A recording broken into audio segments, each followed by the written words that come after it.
So hey guys, welcome back tune into the midnight hurt season 1 episode number 2 और 3 के explanation के अंदर। अब देखो, इसका पहला एपिसोड मैंने ऑलरेडी एक्सप्लेन कर रखा है, तो अगर तुमने अभी तक उसे नहीं देखा तो यार क्या कर रहे हो, पहले तुम उसे देख लेना, और अगर देख रखा है तो आ जाओ फिर शुरू करते हैं इस एपिसोड के एक्सप्लेनेशन को बिना किसी देरी के।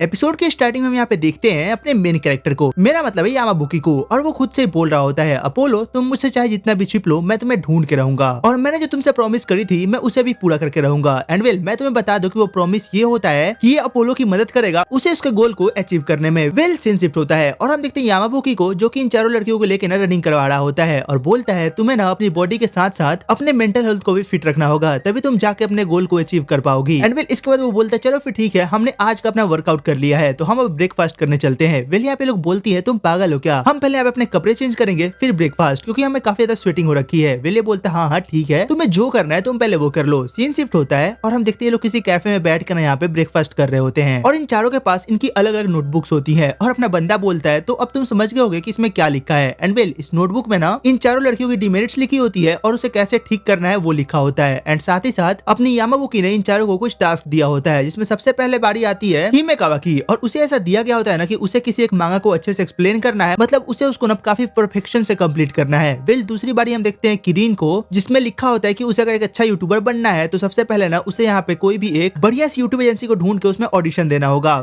आगे हम देखते हैं यूजुकी को, जिसे कि मिला होता है कि उसे यहाँ पे ना मतलब किसी भी एंकर कोर्स को कंप्लीट करना होगा। एंड फाइनली अब बारी आती है अपने रिका की, और उसे टास्क मिला होता है कि उसे अपनी ना सिंगिंग की 50 कॉपीज को सेल करना है। रिका उठती है और बोलती है तुम्हें क्या लगता है, तुम जो बोलोगे हम वो करेंगे। एंड यहाँ पे वो थोड़ा अपने बंदे का इंसल्ट करती है और निकल लेती है। अपना बंदा बोलता है ये इसने काफी गलत करा, मतलब इसे समझ आना चाहिए कि मैं वो बंदा हूँ जो मैं करता हूँ, और मैं अपने वर्ड्स का ना बिल्कुल पक्का हूँ। यहाँ पे तीनों लड़कियां बोलती है हाँ जी घंटा, हमें फर्क नहीं पड़ता कि तुम हमसे क्या करवाना चाहते हो, जब तक हम ना चाहें हम इनमें से कोई काम नहीं करने वाले। सीन शिफ्ट होता है और यहाँ पे हम देखते हैं जो अपने यामाबुकी है उसको पता चलता है कि दरअसल जो रिका है ना वो यहाँ पे हर वेडनेसडे को एक मिनी कंसर्ट करती है, मतलब अपने स्कूल के अंदर। ये बोलता है ओ ये काफी इंटरेस्टिंग है, क्यों ना मैं भी चल के देखूं। और आगे हम देखते हैं जो अपनी यामाबुकी है वो फाइनली यहाँ पे रिका के कॉन्सर्ट के पास आता है, और भाई वो देखता है कि रिका जो होती है ना वो यहाँ पे कंसर्ट स्टार्ट करने से पहले कुछ उन्हें बोलती है, और बोलती है सच बताऊं तो मैंने यहाँ पे काफी ज्यादा एंजॉय कर रही हूँ, बट मैं यहाँ पे काफी ज्यादा ना नर्वस भी फील कर रही हूँ, मतलब गाते हुए, तो अगर मुझसे कोई गलती हो जाए तो मुझे माफ करना। और ये बात सुनते जो यामाबुकी है ना उसे लिटरली एक फ्लैशबैक आता है, मतलब अपोलो का, जब वो उससे बात किया करता था। एंड वो एग्जैक्ट यही वर्ड बोला करती थी जब भी वो अपने बंदे को गाना वगैरह सुनाया करती थी। और यहाँ पे आगे हम देखते हैं जो अपनी रिका होती है वो यहाँ पे काफी अच्छा गाना गाती है, और अपना बंदा भी ये देख के काफी ज्यादा शॉक्ड होता है कि मतलब रिका इतना अच्छा कैसे गा सकती है। थोड़ी देर बाद जो रिका होती है वो यामाबुकी से मिलने आती है, और यामाबुकी को बोलती है ओह तो तुम भी मेरा कंसर्ट देखने आए थे। ये बोलता है कि हाँ, और मुझे माफ करना, मतलब कि मुझे ऐसा नहीं लगा था कि तुम इतना अच्छा कर पाओगी। और ये बोलती है चलो भी, मैं तुम्हारी इन मीठी बातों से तुम्हारे बहकावे में नहीं आने वाली, मैं कोई भी कॉपीज को सेल नहीं करने वाली हूँ। अपना बंदा बोलता है अच्छा, लेकिन मुझे ऐसा लगता है कि तुम्हें तो ये करना ही पड़ेगा। यहाँ पे वो फिर से अपने बंदे को थोड़ा इंसल्ट करती है, और अपना बंदा बोलता है चलो भी अब बस भी करो। सीन शिफ्ट होता है और हम देखते हैं अपनी रिका को, जो कि यही सोच रही थी कि पता नहीं यामाबुकी कहाँ है, बहुत दिनों से मैंने उसे देखा नहीं, मुझे लगता है कि मैंने ना उसे कुछ ज्यादा ही बोल दिया था। मुझे उसे मिलते ही ना पहले माफी मांगनी होगी। और तभी हम देखते हैं यहाँ पे सब लोग ना चिल्ला रहे होते हैं, और ये वेडनेसडे का सीन होता है जिस दिन अपने रिका को परफॉर्मेंस देना होता है, और यहाँ पे सब लोग ये बोल रहे होते हैं कि आखिर तुम्हारी हिम्मत कैसे हुई रिका की जगह पे आके यहाँ पे गाना गाने की, तो तुम जल्दी से वहां से उतर जाओ। और रिका दौड़ के आती है तो वो देखती है भाई ये कोई और नहीं बल्कि अपना बंदा होता है, जो कि यहाँ पे ना गिटार लेके खड़ा होता है, I mean, गाना गाने के लिए। और यहाँ पे अपनी रिका को पता चलता है कि दरअसल जो यामाबुकी है उसने यहाँ पे काफी ज्यादा मेहनत करी है सिर्फ और सिर्फ सिंगिंग करने के लिए, क्योंकि रिका ने उसकी पिछली बार बेइज्जती करी थी, उसे ऐसा बोला था कि तुम बस बातें बना सकते हो, कुछ कर नहीं सकते। और ये बात भाई अपने बंदे को ना दिल से लग गई थी। अपना बंदा यहाँ पे फाइनली गाने वाला होता है, तभी रिका स्टेज पे चढ़ती है और बोलती है मुझे माफ करना, मैंने आप सबको बताया नहीं था कि दरअसल आज मेरे साथ यहाँ पे यामाबुकी भी काम करने वाला है, मतलब गाने वाला है, तो बस आप सब हमारा साथ देना। और ये यामाबुकी को बोलती है यामाबुकी तुम बस गाना गाओ, और अगर तुम जहाँ लैग करोगे ना मैं तुम्हें वहाँ पे ना कवर कर लूंगी। ये बोलता है ओह फिर ठीक है। सीन शिफ्ट होता है और हम यहाँ पे देखते हैं अपनी यामाबुकी और रिका को, और ये दोनों एक साथ होते हैं। और रिका बोलती है तो तुम श्योर हो कि तुम कभी भी घबराते नहीं हो। ये बोलता है हाँ बिल्कुल, मैं बिल्कुल श्योर हूँ। ये बोलती है अच्छा, और तुम पैनिक भी नहीं होते। ये बोलता है नहीं। और तभी हम देखते हैं जो रिका होती है ना यामाबुकी को ना भाई गले से लगा लेती है, मतलब उसे हक करती है। और इस सीन में तो अपना बंदा भी थोड़ा शॉक्ड होता है कि मतलब ये क्या कर रही हो तुम, मेरे से दूर हटो, मतलब मैंने तुम्हें ये करने को नहीं बोला है।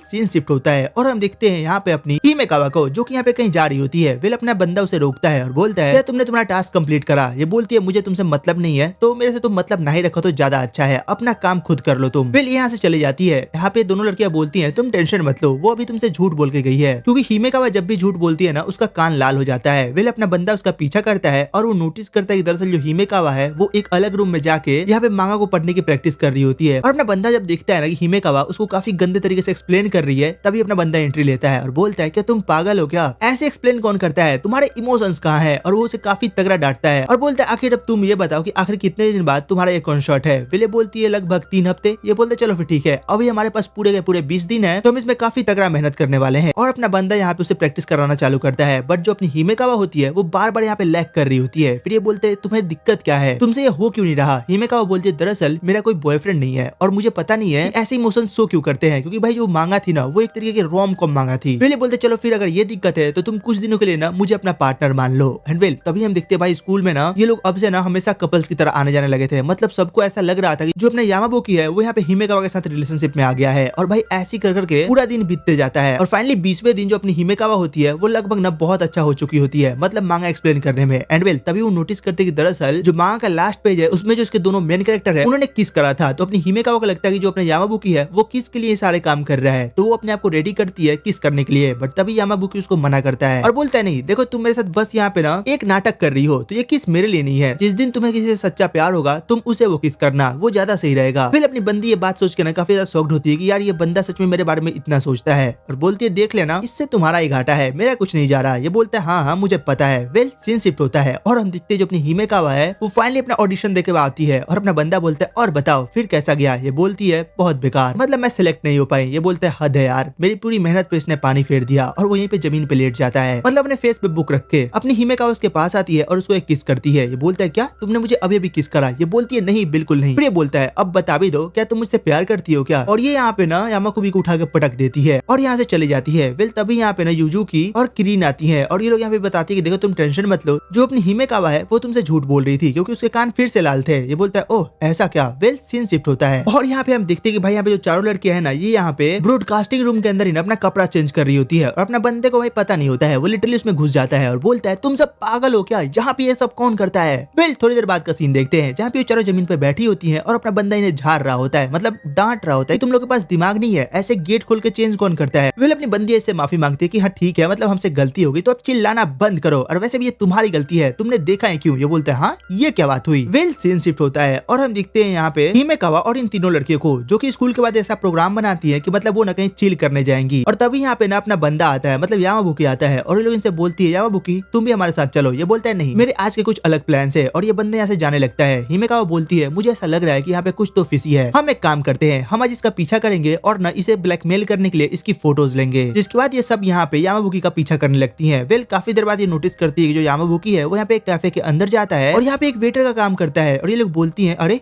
इसने हमसे झूठ कहा था क्या, इसने कहा था कि इसका फादर बहुत अमीर है तो फिर यहाँ पे ये ऐसे काम क्यों कर रहा है। तभी वो जो कैफे का मालिक होता है वो यहाँ पे यामाबुकी से बात कर रहा होता है और बोलता है यामाबुकी तुम इतने अमीर हो फिर भी तुम यहाँ पे क्यों काम कर रहे हो। यामाबुकी बोलता है देखो मेरा बाप अमीर है मैं नहीं, मैं अभी भी एक बच्चा हूँ जो कि एक स्कूल में पढ़ाई करता है और तुम्हें पता है मैं ये सब इसलिए कर रहा हूँ ताकि मैं ना यहाँ पे ब्रॉडकास्टिंग क्लब के लिए कुछ अच्छी चीजें खरीद सकूँ। वेल वहाँ पे वो ना सारे इंस्ट्रूमेंट्स की बात कर रहा होता है और ये सारी बात यहाँ पे चारों लड़कियां सुन रही होती है और उन्हें अब समझ आता है कि जो यामाबुकी है उसके लिए वो क्लब कितना मायने रखता है और यामाबुकी अभी सब बता ही रहा होता है। तभी ये चारों बोलती है वेटर हमारा ऑर्डर कब लोगे। और तभी अपने यामाबुकी नोटिस करता है कि अरे यार ये चारों लड़कियां यहाँ पे कब से हैं और इन्होंने मेरी पूरी बात सुन ली है। और यहाँ पे हमें बताया जाता है कि दरअसल जो अपने यामाबुकी का स्कूल है उसमें एक ऐसा रूल है ना कि अगर तुम उस स्कूल में पढ़ते हो तो तुम बाहर काम नहीं कर सकते। और इसे ऐसा लगता है कि अब ये चारों इसे ब्लैकमेल करने वाली है क्योंकि यहाँ पे जो अपनी हिमेकावा है उसने ना यामाबुकी की एक फोटो ले ली होती है, मतलब काम करते हुए। सीन शिफ्ट होता है और हमें दिखाया जाता है यहाँ पे किरीन को और वो यहाँ पे आके अपने यामाबुकी को बोलती है दरअसल मैं काफी दिनों से यूट्यूब पे काम कर रही हूँ बट मेरे लिए कुछ भी अच्छा नहीं हो रहा, मतलब व्यूज तो गिर रहे हैं और बंदे मेरे को अनफॉलो कर रहे हैं। और ये बोलता है अच्छा जरा तुम अपने वीडियोस ध्यान से देखना। फिर ये अपनी वीडियोस को दोबारा देखना चालू करती है और बोलती है आखिर इसमें दिक्कत क्या है। ये बोलता है दिक्कत क्या है तुम्हारे एक्सप्रेशंस, तुम जब उदास होती हो तब भी तुम्हारा चेहरा सेम होता है, रोती हो तब भी तुम्हारा चेहरा सेम होता है, मतलब नॉर्मल बात करती हो तब भी सेम होता है, तुम्हारे चेहरे के एक्सप्रेशंस कहाँ है, क्या तुम पागल हो क्या। ये बोलती है कि मतलब मैं एक्सप्रेशंस दे नहीं पाती तो मैं क्या करूं। पहले बोलता है तुम अभी भी इतने सिंपल एनिमेशन के साथ कैसे काम कर सकती हो, जब सभी लोग इतना आगे जा चुके हैं तुम क्यों नहीं 2D एनिमेशन का यूज करती हो। फिर ये बोलती है तुम्हें नहीं पता है कि मैं इन सब चीजों के साथ इतनी अच्छी नहीं हूँ। विल ये बोलते तुम टेंशन मत लो तुम्हारे लिए मैं ये सारी चीजें कर दूंगा। और विल अपना बंदा यहाँ पे किरीन के लिए ना एक 2D एनिमेशन वाला डिजाइन क्रिएट करता है और ये जो बंदी होती है ये यहाँ पे ना अब अपनी बंदी के एक्सप्रेशन के साथ साथ उसके फेस को मैच करती है और अपना बंदा बोला चलो तुम एक बार हंस के बात करके दिखाओ, देखो ये तुम्हें कैसे फॉलो करेगी। एंड विल एग्जैक्टली ये डिट्टो किरीन को फॉलो करती है। किरीन बोलती है अब सही है अब मैं कुछ अच्छा कर सकती हूँ। बट विल जब ये फिर से लाइव जाती है ना फिर ये वही गलती करती है, मतलब सेम मिस्टेक बार बार। इसके फेस फेस पे अभी भी कोई एक्सप्रेशंस नहीं आ रहे होते हैं और यहाँ पे अपने बंदे से काफी ज्यादा डांट रहा होता है और काफी देर समझाने के बाद फाइनली यहाँ पे ना काफी अच्छे से एक्सप्रेशन दे पा रही होती है और सबको इसके एक्सप्रेशन काफी अच्छे लग रहे होते हैं। मतलब ये फाइनली बंदी जो होती है ना, ये अब हंस रही होती है और भाई इसके व्यूज वगैरह सब बढ़ चुके होते हैं और सभी लोगों को ये काफी ज्यादा पसंद भी आ रहा होता है। एंड वेल यहाँ पे हम देखते हैं कि बाकी जो तीनों लड़कियां होती है ये यहाँ पे ना अपने यामाबुकी और क्रीन पे नजर रख रही होती है, मतलब कहीं ये क्रीन के साथ कुछ गलत न कर दे। एंड वेल तभी हम देखते हैं जो अपनी यामाबुकी होता है वो गलती से क्रीन के ऊपर गिर जाता है, मतलब उसे समझाते हुए, और ये तीनों बोलती है आखिर तुम यहाँ पे क्या कर रहे हो क्रीन के साथ। मतलब भाई ये तीनों लड़कियां ना दूसरे रूम से इस पे नजर रख रही होती है। एंड वेल यहाँ पे सामने आती है और गेट खुलवाती है और बोलती है आखिर तुम अभी क्या करने वाले थे क्रीन के साथ। ये बोलते देखो हम कुछ नहीं करने वाले थे, तुम्हें जो भी लग रहा है ना वो बिल्कुल गलत लग रहा है, वो बस एक मिस्टेक था और कुछ नहीं। विल अपना बंदा यहाँ पे मामले को संभालता है और यहाँ से निकल के बाहर जाता है। विल आगे हम देखते हैं यहाँ पे अपनी क्रीन को जो कि यहाँ पे अभी भी ना यामाबुकी के बारे में सोच रही होती है, मतलब कि वो बंदा कितना अच्छा है, सबके लिए कितना ख्याल रखता है। और भाई यहाँ पे जाके पता चलता है जो तीनों लड़कियां हैं अपनी रिका, हिमाकावा और क्रीन, ये तीनों कहीं ना कहीं अपने बंदे को अब पसंद करने लगी हैं, मतलब उसकी अच्छाई के लिए। और यहाँ पे क्रीन सोच रही होती है कि पता नहीं क्यों जब भी मैं यामाबुकी के बारे में सोचती हूँ मुझे काफी अच्छा लगता है और मैं बहुत ज्यादा ब्लश करने लगती हूँ, शायद इसका रीजन कुछ अच्छा ही होगा। एंड वेल इसी के साथ ये एपिसोड यहीं पे खत्म होता है। तो तुम कमेंट करके बताना कि तुम्हें एपिसोड कैसा लगा, इसकी एक्सप्लेनेशन कैसी लगी, और हाँ अगर अच्छी लगी होती है एक लाइक एंड सब्सक्राइब करना मत भूलना। वेल तो चलो फिर मिलते हैं तुमसे एक और नई वीडियो एक और नई एक्सप्लेनेशन के साथ, तब तक के लिए टेक केयर, गुड बाय।